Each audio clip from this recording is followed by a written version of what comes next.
नमस्कार, मी आर्किटेक्ट कविता सावंत. तुम्हा सर्वांचं आजच्या पॉडकास्टमध्ये transforming insight with MBF Ratnagiri Hapus चॅप्टरमध्ये सर्वांचं स्वागत करते. या प्लॅटफॉर्मवर आपण दर महिन्याच्या पहिल्या बुधवारी उद्योग जगतातल्या प्रेरणादायी, यशस्वी आणि चेंज मेकर पर्सनॅलिटीजना बोलवून त्यांच्याबरोबर संवाद साधणार आहोत. MBF नेहमीच उद्योग जगतातल्या बिझनेसमनना, नवीन बिझनेसमनना संधी आणि प्रेरणा द्यायचं काम करतच असतं. त्याच्यासाठी वेगवेगळे उपक्रमही राबवत असतं. रिसोर्सफुल लीडर्स आणि नवोदित व्यावसायिक यांच्यामधला पूल म्हणजे हा आजचा पॉडकास्ट. चला तर मग आपण आजच्या पॉडकास्टला सुरू करूया आणि तुमच्यातल्या उद्योजकाला जाग करूया. आजचा आपला पहिला एपिसोड स्पोर्ट्स टुरिझम आणि बिझनेस अपॉर्च्युनिटी हा खरं तर स्वकर्म बिल्डर्स आणि डेव्हलपर्स आणि कर्मा अर्थ मूव्हर्स यांच्या सौजन्याने आपण सादर करत आहोत. कोकणातील नैसर्गिक सौंदर्य आणि सांस्कृतिक वारसा यामुळे स्पोर्ट्स टुरिझमच्या अनेक संधी कोकणामध्ये निर्माण झाल्या आहेत आणि त्यातूनच कोकण कोस्टल हाफ मॅरेथॉन याचा जन्म झाला. वर्षातून एकदाच होणारा हा इव्हेंट पण रत्नागिरीतच नाही तर कोकणातील बऱ्याच बिझनेसमनना हा छोट्या मोठ्या संधी देऊन जातो. पण या संधीचं आपण सोनं करतोय का? चला तर हे जाणून घेऊया आपल्या आजच्या गेस्ट कडून. आज आपल्याला गेस्ट म्हणून लाभले आहेत श्री प्रसाद देवस्थळी. स्पोर्ट्स टुरिझम ह्या जगतातलं हे एक नामांकित व्यक्तिमत्व.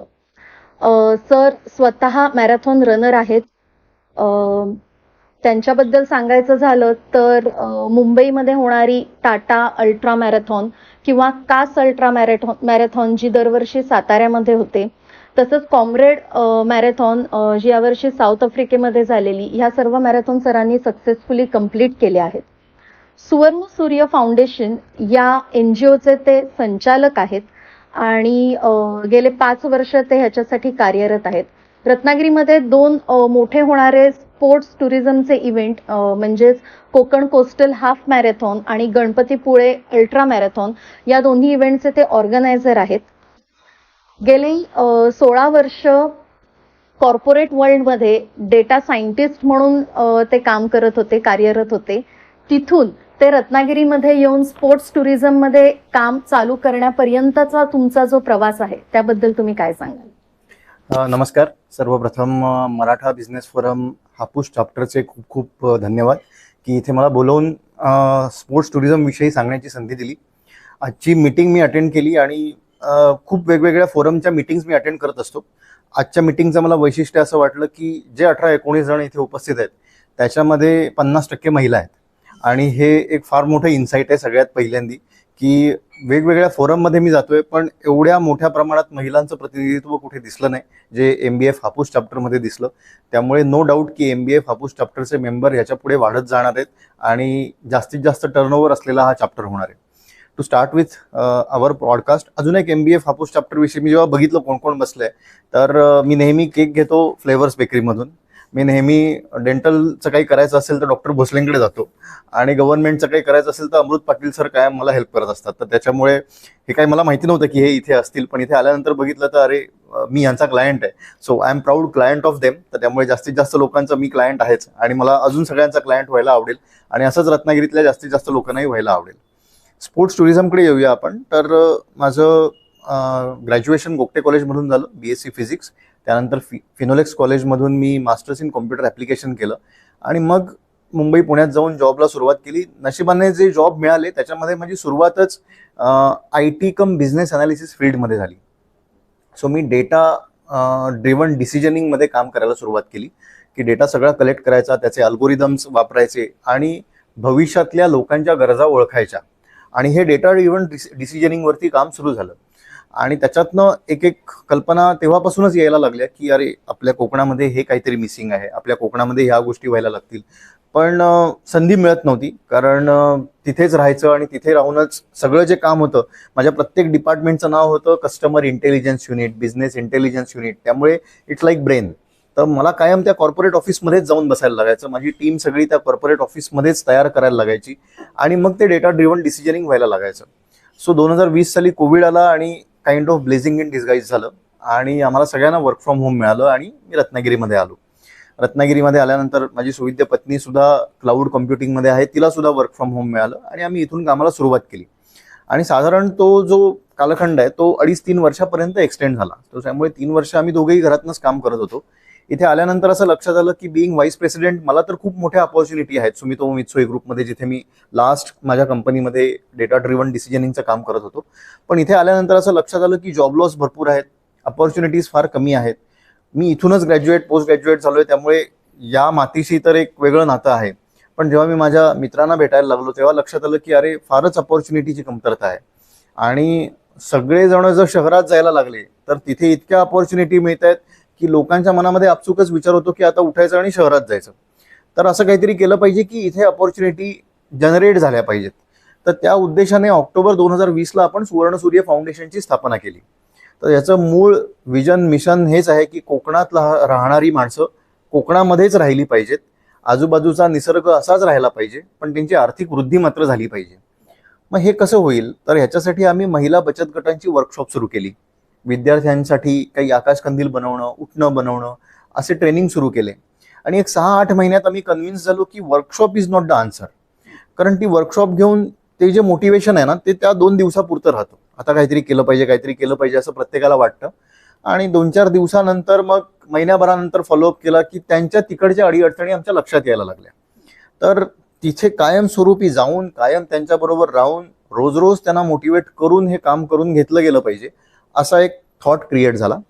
At the same time Covid नंतर कायम माझं गाव आहे धामापूर तर्फे संगमेश्वर, तर तिथे माझे आई वडील असतात, अजूनही घरामध्ये गुरं आहेत आणि संपूर्ण जे आपण रुरल लाईफस्टाईल आहे ते आत्तापर्यंत तरी देवाच्या कृपेने आपण जगतोय सगळेजण. तर आम्ही तिथे जातो दर 15 दिवसांनी. तर तिथून जात येत असताना आमच्या असं लक्षात आलं की रस्त्यावर सायकलिस्ट आपल्याला बरेच दिसायला लागलेत. तर सायकलिस्ट दिसायला लागले त्याच्या मागचं कारण काय, तर असं लक्षात आलं की लोक स्वतःच्या प्रकृतीविषयी सजग झालेत. मग जसे रत्नागिरीत झालेत तसे मुंबईत झालेत का. मग तोपर्यंत मुंबईत कामानिमित्ताने हायब्रिड मॉडेल सुरू झालं होतं माझं. तर जायचो तेव्हा मुंबईत पण बरेच सायकलिस्ट दिसायला लागले होते. मग ह्याचं काहीतरी आपल्याला एकत्र करून काही अपॉर्च्युनिटी क्रिएट करता येऊ शकते का. पर्यंत तुम्ही स्वतः सायकलिंग करत होतात किंवा मॅरेथॉन? नाही, मी काही नव्हतो करत, ह्याचं काही करत नव्हतो आणि कुठलीच प्रॅक्टिस नव्हती. हा 2021चा विषय आहे सगळा. मी जायचो आणि ते कायम माझ्या डोक्यामध्ये तेच होतं की बचत गट, त्यांना फॉर्म करायचं, त्यांना एम्पॉवर करायचं, हेच डोक्यामध्ये होतं.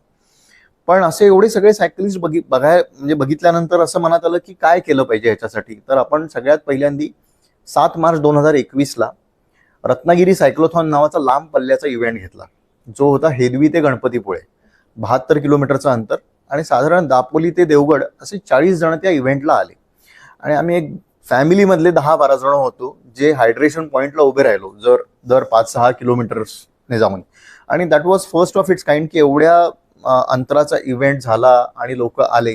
आणि आम्ही लोकांच्या सायकल्स बघितल्या सगळ्यांच्या, तर त्या सगळ्या सुरू होत्या त्या 40,000पासून, 50,000पासून, 85,000पासून. तर एक पटकन सेगमेंट क्लिक झाला की अरे एक चांगला सेगमेंट आहे जो स्वतःच्या प्रकृतीच्या बाबतीतही सजग आहे, त्या इव्हेंटच्या बाबतीत किंवा त्या सगळ्या सायकलिंग, रनिंग या सगळ्या बाबतीमध्ये पॅशनेट आहे. म्हणजे सायकलिस्ट जर उभा केला आणि त्याच्या शूज पासून ते हेल्मेटपर्यंत प्रत्येकाचा MRP टॅग लावला तिकडे, तर तो सगळा जो आहे तो अगदी त्याच्यामध्ये सायकल पण पकडूया आपण, तर 2-2.5 लाखाच्या पुढे सगळ्या गोष्टी जातात. अगदी 10-15 हजाराचे शूज, जर्सी 2-3 हजाराची, अशा सगळ्या गोष्टी बघितल्यानंतर लक्षात आलं की ही फार मोठी अपॉर्च्युनिटी आहे आणि यांच्यासारखे पॅशनेट लोक कोकणामध्ये आले पाहिजेत. म्हणजे दापोली ते देवगड हे कोकणच आहे, पण मुंबई पुण्यातनं आले तर काय होईल. मग ते तर अजून जास्त वेगवेगळ्या पद्धतीने पैसे खर्च करणारे असतील, तर मग त्यांना एक चांगली सर्व्हिस मात्र इथे मिळाली पाहिजे. मग 2 फ्रंटवरती काम सुरू झालं. एक, बाहेरच्या लोकांना जास्तीत जास्त इथे आणणं, आणि दुसरं त्यांच्यासाठी इथल्या एजन्सीज तयार करणं.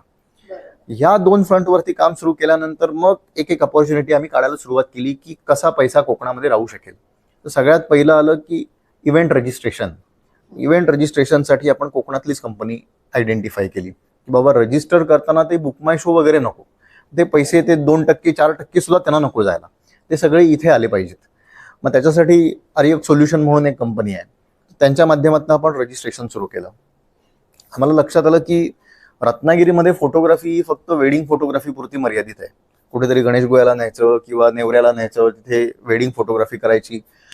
पण त्याच्या पुढे स्पोर्ट्स फोटोग्राफी पण एक अपॉर्च्युनिटी आहे. पण असं कोणीच तयार होत नव्हतं. मग आपण असे वेगवेगळ्या फोटोग्राफर्सना भेटलो आणि त्या सगळ्यांना सांगितलं की this is a big opportunity. So त्यांचा पण कन्सर्न होता, तुमचा इव्हेंट वर्षातनं किती वेळा आहे, एकदाच आहे. तर त्यामुळे आम्हाला लग्न 100 दिवस तरी आहेत. तर त्यामुळे ठीक आहे, तुमची अपॉर्च्युनिटी आहे, आम्ही प्रयत्न करतो. पण मुंबईतनं एक्सक्लुझिव्हली फॉलोअप व्हायला लागले. अरे तुम्ही असा इव्हेंट करताय तर आमची फोटोग्राफी टीम आहे, आम्ही तिथे येतो, तुमचे फोटो छान काढून देतो. पण तोपर्यंत आपला रत्नागिरी सायकलिस्ट क्लब फॉर्म होत होता. रत्नागिरी सायकलिस्ट क्लबमध्ये असलेले सगळे मेंबर्स, त्याच्यामध्ये डॉक्टर नितीन सनगर असतील, स्वतः महेश सावंत असतील, हे सगळेजण एकत्र बसून आम्ही ठरवलं की असं नाही, आपण अपॉर्च्युनिटी इथेच दिली पाहिजे. भले काय होईल, 4 फोटो कमी चांगले येतील. अशा पद्धतीने आम्ही फोटोग्राफर्सची टीम बनवायला सुरुवात केली 2022 पासून. आज 15 ते 16 फोटोग्राफर्सची टीम आहे जी हा सगळा इव्हेंट कव्हर करते. आणि पैसे वाचवायचे म्हणून नाही, पण मी एक तुलना म्हणून सांगतो. मुंबईतला फोटोग्राफर इथे आला, इथे राहिला, तर त्याचा सगळं खर्च आपण केला, तर साधारण एका रनरचा किंवा एका सायकलिस्टचा फोटो त्याला मिळेपर्यंत, म्हणजे 10-15 फोटो तो एका माणसाचे काढतो, ते 500-600 रुपयापर्यंत जातं, कधी कधी 1000 रुपयापर्यंत जातं.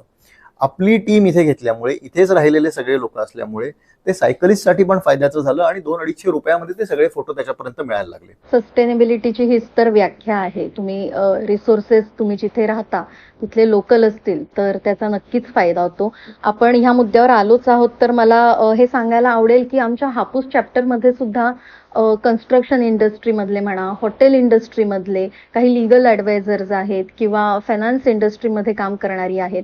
त्यांनी ह्या सगळ्या इव्हेंटमधून ज्या संधी निर्माण झाल्या आहेत त्यांच्याकडे काय दृष्टिकोनातून बघायला पाहिजे, किंवा त्यांच्यासाठी काय काय संधी ह्या इव्हेंटपासून निर्माण झालेल्या आहेत.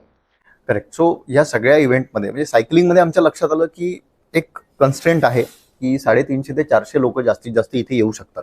तर आपलं तो ऑब्जेक्टिव्ह आहे की हजारो लोक आले पाहिजेत. त्याच्यातून मॅरेथॉन या कन्सेप्टचा जन्म झाला. अगेन रजिस्ट्रेशन, फोटोग्राफी हे सगळं सेमच आहे, पण बियॉन्ड दॅट 16 ते 17 डोमेन्स मधले अपॉर्च्युनिटी आहेत. आता we can classify it into 3 types, की रनरसाठी लागणाऱ्या गोष्टी must have, good to have, it's okay if don't have, अशा पद्धतीने 3 कॅटेगरीमध्ये केल्यानंतर मग आपण लोकांपर्यंत अप्रोच व्हायला सुरुवात केली आणि लोकांना पण विचारलं की तुम्हाला ह्याच्यात काय बिझनेस दिसतोय तो सांगा. सो सगळ्यात पहिल्यांदा आपल्याबरोबर हॉटेल आणि रेस्टॉरंटवाले जॉईन झाले, की ते म्हणाले की आपलं रत्नागिरी हे ब्रँड नाहीये.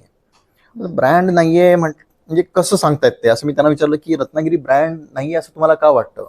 म्हणजे तुम्ही जाऊन फिरा बाहेर, तुमच्या लक्षात येईल. आम्ही सातारा हिल हाफ मॅरेथॉनच्या इथे Konkan coastal half marathon promote करायला गेलो, कार्ड देत होतो की रत्नागिरीमध्ये या.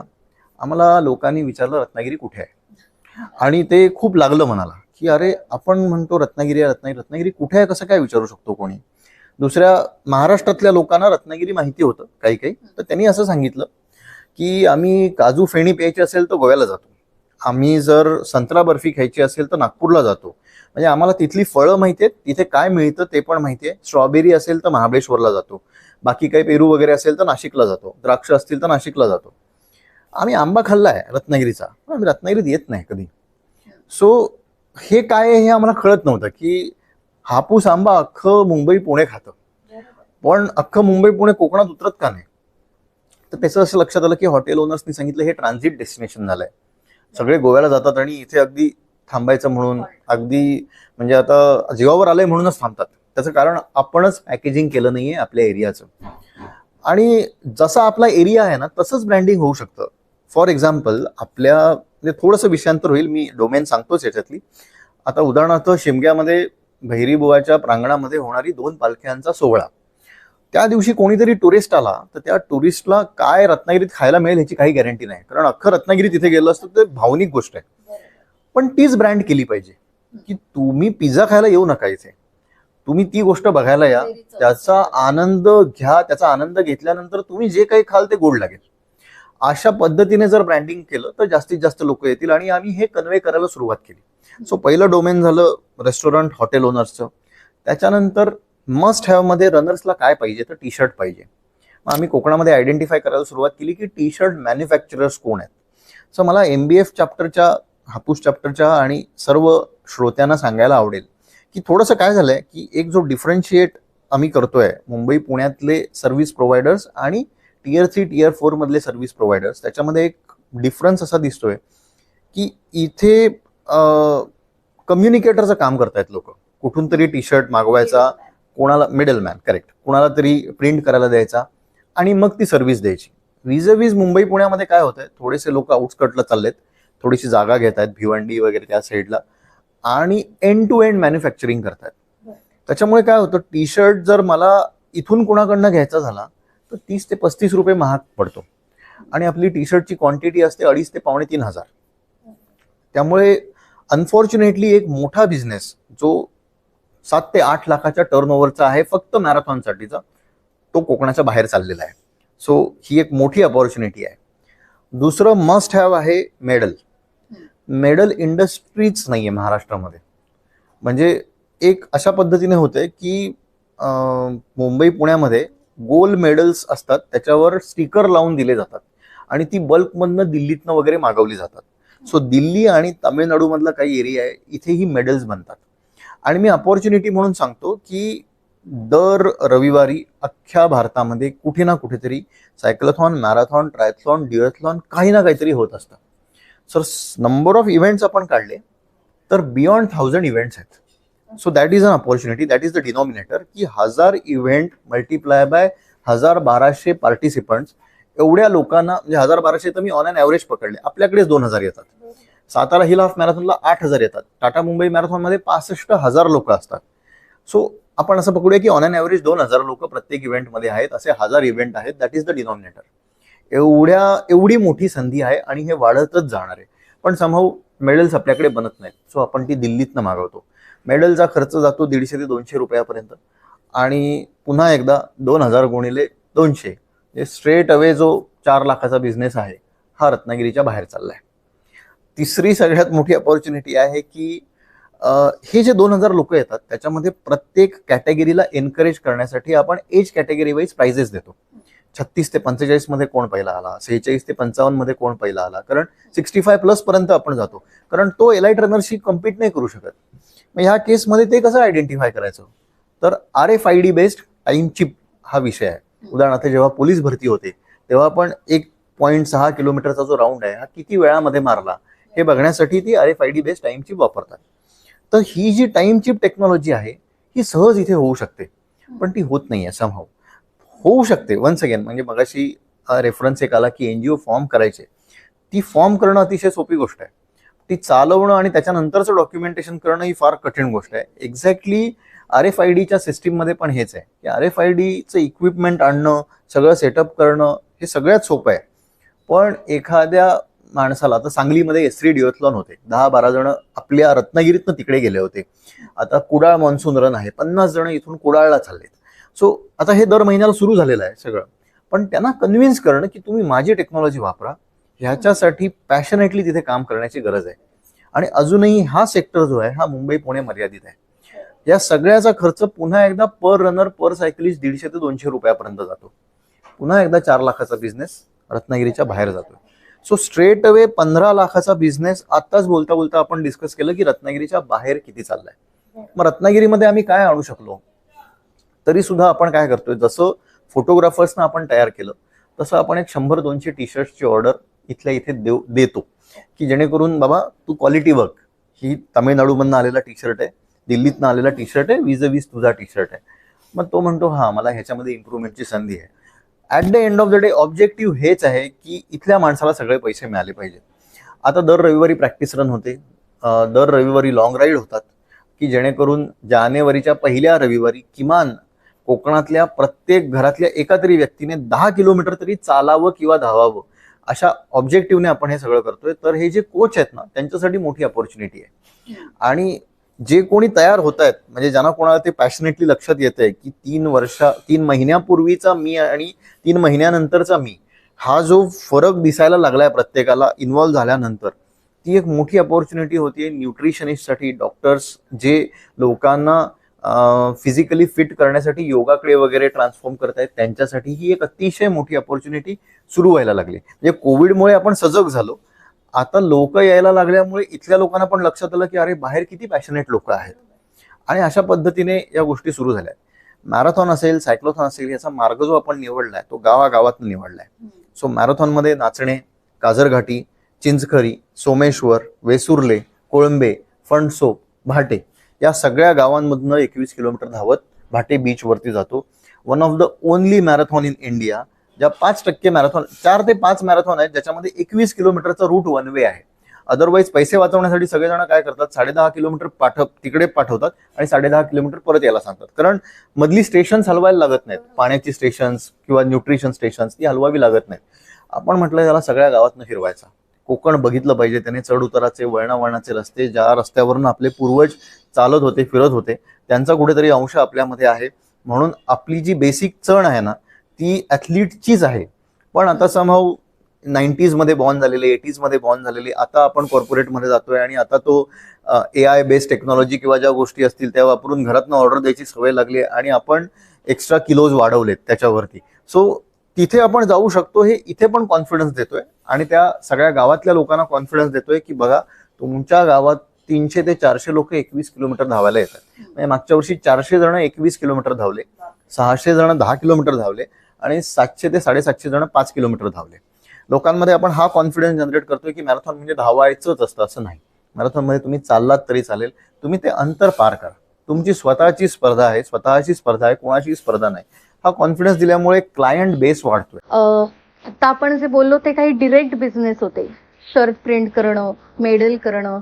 पण इनडिरेक्ट बिझनेस सुद्धा ह्या अशा इव्हेंटमुळे रत्नागिरीत यायला लागलाय. कारण मी स्वतः ज्यावेळी ह्या इव्हेंटमध्ये भले मी पार्टिसिपेंट नव्हते पण बघायला म्हणून एक प्रेक्षक म्हणून मी नक्कीच गेलेले. तिथे आलेल्यांनी रत्नागिरीमध्ये मग आता एवढं सुंदर शहर आहे तर आम्हाला इथे राहायला आवडेल, आम्हाला इथे एखादा फ्लॅट घ्यायला आवडेल किंवा इथे कुठे आम्हाला जागा मिळेल का. सो अशा बऱ्याच इनडिरेक्ट ऑपॉर्च्युनिटीज सुद्धा आपल्याला मिळत आहेत. त्याबद्दल तुमचं? खूपच इनडिरेक्ट ऑपॉर्च्युनिटीज आहेत. पहिल्या वर्षी कोकण कोस्टल हाफ मॅरेथॉनला जे पार्टिसिपंट्स आले होते त्यांच्यामुळे मारुती मंदिर ते मांडवी एवढी हॉटेल्स फुल झाली होती. दुसऱ्या वर्षी साळवी स्टॉप ते मांडवी एवढी हॉटेल्स फुल झाली. आपलं ॲस्पिरेशन आहे की हातखंबा ते मांडवी अगदी गणपतीपुळ्याची सुद्धा इन्क्लूड करून हॉटेल्स एक दिवस फुल व्हावीत. त्याच्यामुळे झालं काय, अगदी छोट्यातल्या छोट्या इनडिरेक्ट बिझनेसपासून बोलूया, म्हणजे ज्याला स्कोपही नव्हता की नारळ पाणीवाला भाट्यामध्ये जो उभा असतो त्याला पहिल्या वर्षी लक्षात आलं की अरे मी जे 300 नारळ आणतोय ते पुरेसे नाही आहेत.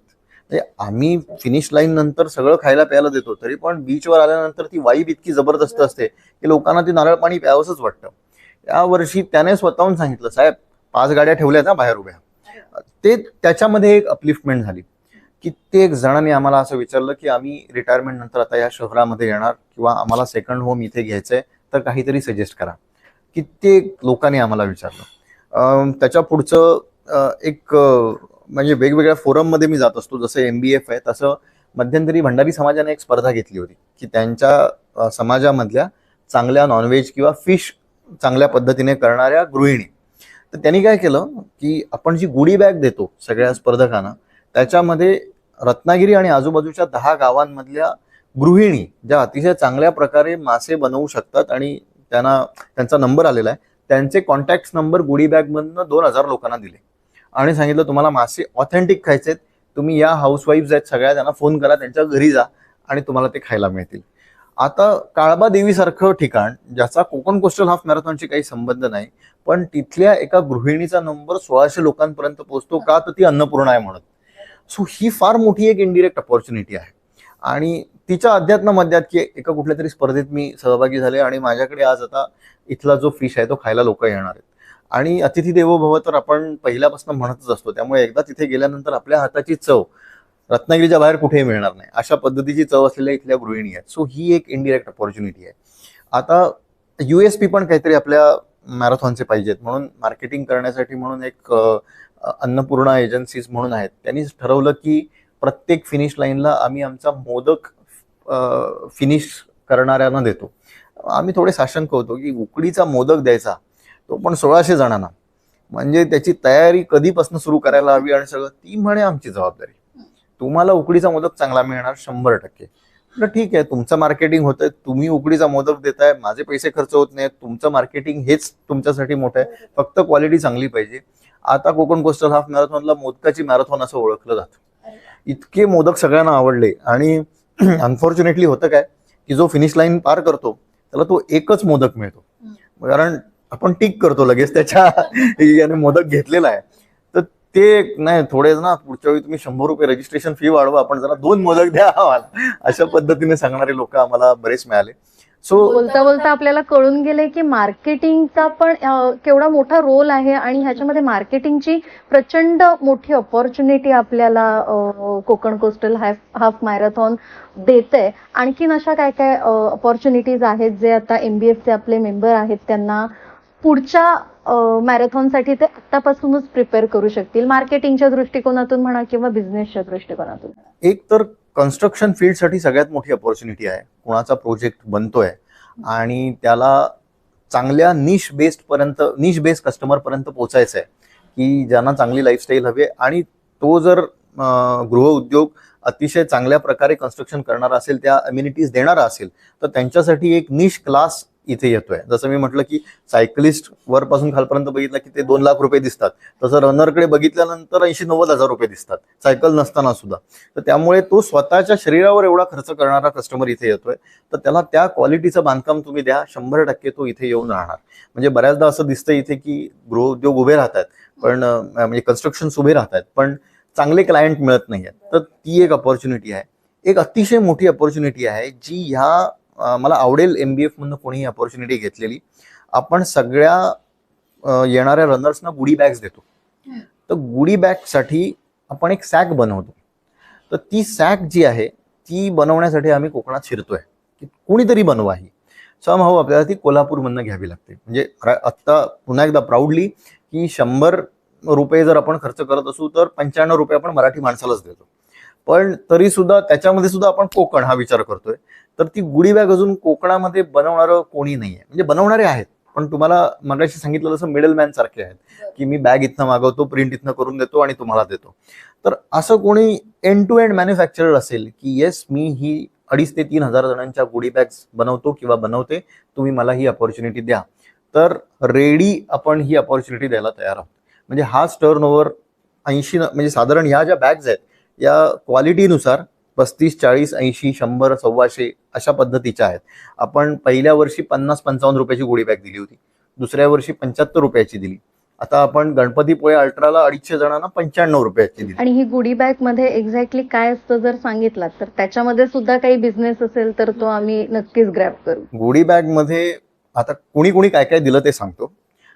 प्राणिक हिलिंग सॉल्ट म्हणून एक क्लायंट आला आपल्याकडे. त्यामुळे आमचं सॉल्ट आहे बाथ सॉल्ट, जे आंघोळ करताना लावायचं असतं. त्यांनी आपलं म्हणजे पॉझिटिव्ह वेव्ह जनरेट होतात. आम्हाला मार्केट करायचंय. त्यांनी त्याची जी काही कॉस्टिंग होतं ते दिलं आणि 1600 लोकांपर्यंत ते सॉल्ट पोहोचवलं आणि आम्ही त्याचे फीडबॅक घेतले. तर नेक्स्ट 10 to 15 days मध्ये म्हणजे ते तर 100 ग्रॅमचं सॉल्ट दिलं होतं, तर किमान 27 ते 28 किलो सॉल्ट त्याच्याकडनं लोकांनी घेतलं. सो हा एक फीडबॅक आपल्याला मिळाला. दुसरं मला सांगायला आवडेल, आपल्या वृक्षवल्ली म्हणून आहेत कळमटे मॅडम, तर त्या सीड बॉल्स देतात, कोकणची एक ओळख म्हणून. तर त्या सीड बॉल्स 1600 लोकांच्या 60 शहर, म्हणजे आम्ही शहरं मोजली यावेळेला, 60 शहरं, 13 राज्य आणि 3 देश इथून कोकण कोस्टलसाठी लोक आले होते. तर तिथपर्यंत ते सीड बॉल्स पोहोचले. त्यांना एक मोटिवेशन मिळालं आणि त्यांनी त्यांचं इंस्टाग्राम सुरू केलं. इंस्टाग्राम सुरू केल्यानंतर पहिल्यांदा 700 फॉलोअर होते, 800 फॉलोअर होते. मग ते कोकण कोस्टलचे आता इंस्टाग्रामवरती जवळपास 3,500 फॉलोअर आहेत. मग त्यांनी कोकण कोस्टलला विचारलं तुम्ही कसं करता, काय करता, कोलॅबरेटिव्ह अपॉर्च्युनिटी सुरू झाल्या आणि त्यांना काहीतरी एक क्लिक झालं आणि त्यांनी एक कुंडीमध्ये सोनचाफा लावता येतो का असं 45 सेकंदाचं रील टाकलं आणि त्या रीलला 4 लाख व्ह्यू आहेत आत्ता आपण बोलत असताना. आणि त्या एका रीलवर 800 ते 900 फॉलोअर पासून 8,000 फॉलोअर पर्यंत त्या पोहोचल्या. म्हणजे आत्ता 8,000 फॉलोअर त्यांचे आहेत. सो हे जे आहे ना हे इंटरकनेक्टेड आहे कुठे ना कुठेतरी. म्हणजे इथून ही अपॉर्च्युनिटी कळते, या गोष्टी केल्या. त्याच्यानंतर याच्यामध्ये गुडी बॅगमध्ये जसं मी मगाशी म्हटलं तसं भंडारी समाजाने त्या समाजामधल्या फिश वगैरे बनवणाऱ्यांची नावं तिथे टाकली होती. याचबरोबरीने आपण जेव्हा गणपतीपुळे अल्ट्रा केली तर गणपतीपुळे अल्ट्रामध्ये गणपतीपुळे देवस्थानने त्यांचा प्रसाद दिला होता त्याच्यामध्ये, की आपला प्रसाद जास्तीत जास्त लोकांपर्यंत पोहोचू दे. कोकण प्रॉडक्ट बनवणारे जे लोक आहेत ते दरवर्षी आवळा कॅन्डी किंवा असं काही असेल ते त्याच्यामधून देतात. तर अशा अनेक गोष्टी आहेत. समजा कोणी इथे आपल्यामध्ये स्किन्स रिलेटेड काही प्रॉडक्ट बनवत असेल, स्किन रिलेटेड किंवा काही, तर ते प्रॉडक्ट 1600 लोकांपर्यंत जाऊ शकतात त्या गुडी बॅगच्या माध्यमातून. सो एक चांगला क्लायंट बेस येतोय आणि मग गुडी बॅग मधल्या ज्या अपॉर्च्युनिटी आहेत त्या एंडलेस आहेत. किंवा त्याच्यामध्ये माझा एखादा कन्स्ट्रक्शन प्रोजेक्ट सुरू होतोय, त्याची मला माहिती द्यायची आहे. 1600 लोकांपर्यंत डायरेक्ट तो प्रोजेक्ट पोहोचला, ज्याच्यामधले 50% लोक असे आहेत की जे त्या माइंडसेटचे आहेत की मला फ्लॅट घ्यायचा आहे. सो अशा पद्धतीने या गोष्टी होऊ शकतात मार्केटिंगमध्ये. बरोबर. बऱ्यापैकी आपण बोलता बोलता ऑलमोस्ट सगळे विषय क्लिअर केलेलेच आहेत. तर मला अजून असं जाणून घ्यायला आवडेल की स्पॉन्सरशिपचा ह्याच्यामध्ये काही रोल आहे का मार्केटिंगचा? 100%. म्हणजे आम्ही आता त्या शेवटच्या मुद्द्याकडे येतो, शेवटच्या पॉईंटकडे. आम्हाला ना बरेच जण मुंबई पुण्यातनं अप्रोच होतात की तुम्ही ना एक चांगला लाईनअप तयार केलाय इव्हेंट्सचा. नोव्हेंबरमध्ये रोलर कोस्टर सायक्लोथॉन, जानेवारीमध्ये कोकण कोस्टल हाफ मॅरेथॉन, मार्चमध्ये गणपतीपुळे अल्ट्रा मॅरेथॉन आणि मे मध्ये रत्नागिरी सायकलिस्ट क्लबने किड्स सायक्लोथॉन सुद्धा घेतली. सो आता ह्या 4 इव्हेंटचा मोठा लाईनअप लागलेला आहे. सो मुंबई पुण्याला ते लगेच सेन्स होतं की हा काहीतरी इथे बज आहे. तर अनेक एजन्सी आपल्यापर्यंत येत आहेत. त्या आम्हाला असं सांगतायत की तुम्ही 4ही इव्हेंटचं मिळून बजेट आमच्या पुढे सांगा, आम्ही तुमच्यासाठी स्पॉन्सर शोधतो आणि त्याच्यातले XYZ पर्सेंटेज आम्हाला द्या. म्हणजे तुमचं एफर्ट्स आम्ही कमी करतोय. आणि विच इज राईट ऑल्सो, की आम्हाला मुंबई पुण्यापर्यंत जाऊन हे लोक शोधणं किंवा ह्या गोष्टी फार कठीण होतात, आमचा खर्च भरपूर होतो. पण आम्ही कोर टीमने अजून कॉशियस आहोत त्याच्या बाबतीमध्ये, कारण समोरच्यांना आम्ही ओळखत नाही आहोत. आपण फार केअरफुली हा ब्रँड बिल्ड करतोय. अशा वेळेला कशी काय अपॉर्च्युनिटी द्यायची आणि कसं काय सांगायचं की तुम्ही आम्हाला एवढे मग असं करायचं, हे अजून पल्ले पडत नाहीये थोडक्यात सांगायचं झालं तर. तर ही अपॉर्च्युनिटी रत्नागिरीसाठी आपण ओपन करतोय. आता MBF हापूस चॅप्टरमध्ये महेश सावंत आहेत. तर इथल्या कोणाला जर असं वाटत असेल की हां माझ्याकडे एक स्पॉन्सर आहे, त्याला ह्या इव्हेंटचा उपयोग होऊ शकतो, तो अतिशय चांगली स्पॉन्सरशिप या इव्हेंटला देऊ शकतो. आता त्या माणसाचं एक क्रेडिट आहे ना की तो अशा माणसाला ओळखतोय जो स्पॉन्सरशिप देणार आहे आणि त्याला हा इव्हेंटही माहिती आहे, त्याचं क्रेडिट त्याला दिलं पाहिजे. सो या MBF हापूस चॅप्टरच्या सर्वांना जर ही अपॉर्च्युनिटी वाटत असेल तर त्यांनी महेश सावंतना अप्रोच व्हावं. He is a core committee member. आणि ते अप्रोच झाल्यानंतर आपण डिस्कस करू शकू की ह्याच्यामध्ये जसं स्पॉन्सरशिप वेगवेगळ्या अपॉर्च्युनिटी आहेत, तसं कोणाकडे कदाचित स्पॉन्सरशिप द्यायला तेवढं फंड्स नसतील, पण अशा पद्धतीने फंड जनरेट करण्याची सुद्धा अपॉर्च्युनिटी त्यांच्यासाठी आहे. सो अगदी इन काइंड स्पॉन्सरशिप अपॉर्च्युनिटी आहेत. इव्हेंटचा टोटल कॉस्टच्या काही पर्सेंटेज देऊन स्पॉन्सरशिपच्या अपॉर्च्युनिटी आहेत. त्याचं अतिशय चांगलं ब्रँडिंग योग्य पद्धतीने होतं. आम्ही सहज म्हणून एक नंबर काढला होता की हा इव्हेंट सारखा सारखा दिसून किती लोकांपर्यंत जातो, तर तो एक 78 ते 79 लाखाचा नंबर आला होता. सो त्याची विजिबिलिटी एवढ्या लोकांपर्यंत जाते. रत्नागिरी सिंधुदुर्गातले सगळे पेपर, रत्नागिरी सिंधुदुर्गामधला प्रत्येक पार्टिसिपंट्सचा सोशल मीडिया, आपलं कोकण कोस्टलचं डिजिटल पेज, त्याचप्रमाणे वेबसाईटवरनं होणारं प्रमोशन, रेडिओवरनं होणारं प्रमोशन, टीव्हीवरनं येणाऱ्या बातम्या आणि त्याच्या महिनाभर आधी रत्नागिरीमध्ये असणारं वातावरण. म्हणजे यावेळेला नंतर आम्ही थोडं ते चेंज करणार आहोत, पण आपली जी सकाळची घंटागाडी आहे त्याच्यावरून सुद्धा कोकण कोस्टल हाफ मॅरेथॉनचं प्रमोशन झालं. धावनगरी रत्नागिरी गाणं जे होतं, ती जिथे जिथे गाडी जायची तिथे तिथे धावनगरी रत्नागिरीने लोक सकाळी उठायचे. म्हणजे नंतर फोन यायला लागले, अरे आम्हाला कळलं हा तुमची मॅरेथॉन आहे, ते किती दिवस गाणं लागणार आहे तेवढं फक्त सांगा आम्हाला. पाठ होतं ते गाणं सगळ्यांचं, स्पेशली लहान मुलांचं. तर आता आपण ह्या पॉडकास्टच्या शेवटाकडे येऊन पोचलेलो आहोत. सो कन्क्लूड दिस एंटायर कन्व्हर्सेशन, मी म्हणू शकेन की तुम्हाला तुमचा ब्रँड बनवायचा असेल, मार्केटिंग करायचं असेल, इव्हन पार्टिसिपेट करायचं असेल, नुसता रत्नागिरीमध्ये येऊन टुरिझम काय आहे बघायचं असेल, तर एकदा रत्नागिरीच्या या कोकण कोस्टल हाफ मॅरेथॉनला तुम्ही सगळ्यांनीच पार्टिसिपेट करायला हरकत नाही. असं म्हणतात, if there is a passion there is a potential. त्यामुळे तुम्ही नक्कीच, मला असं वाटतं की ह्याच्यामध्ये ज्या बिझनेस अपॉर्च्युनिटीज क्रिएट होत आहेत त्या मॅक्झिमम रत्नागिरी हापूस चॅप्टरच्या मेंबर्सनी जेवढ्या मॅक्झिमम आपल्याला ग्रॅब करता येतील तेवढा करूया. तुम्ही एवढ्या शॉर्ट नोटीसवर वेळात वेळ काढून आलात, आमच्या पूर्ण टीमला भेटलात, आमच्याशी एवढा छान संवाद साधलात, त्यासाठी मी MBF हापूस चॅप्टरच्या वतीने तुम्हाला धन्यवाद म्हणते. आणि तुम्हाला जर का आपला हा आजचा पॉडकास्ट आवडला असेल तर तुम्ही यूट्यूबवर त्याला नक्कीच शेअर करा, कमेंट करा आणि आमच्या चॅनलला नक्कीच सबस्क्राईब करा. धन्यवाद.